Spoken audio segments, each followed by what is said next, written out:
ആ പ്രതിസന്ധിയുടെ ഒരു പ്രതിരൂപം മുന്നിൽ ഉയർത്തിക്കാട്ടുക.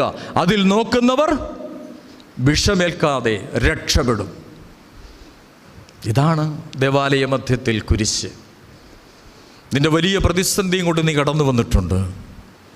ആർക്കും എന്നെ സഹായിക്കാൻ പറ്റില്ല, ആരും എന്നെ സഹായിക്കില്ല, ആരും എന്നെ കേൾക്കുന്നില്ല, ആരും എന്നോട് സംസാരിക്കാനില്ല, ഞാൻ ഒറ്റപ്പെട്ടു.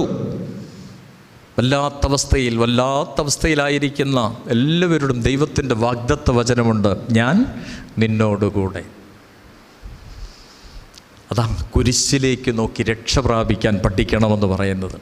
നിന്റെ ഏറ്റവും വലിയ പ്രതിസന്ധിയെ ദൈവസന്നിധിയിലേക്ക് നീ ഉയർത്തിക്കാട്ടുക. എന്നിട്ടെന്താ, ഏതു വലിയ രോഗമാകട്ടെ, ഏതു വലിയ പ്രതിസന്ധികളാകട്ടെ, ഏത് വേദനിപ്പിക്കുന്ന വ്യക്തികളാകട്ടെ, സാഹചര്യങ്ങളാവട്ടെ,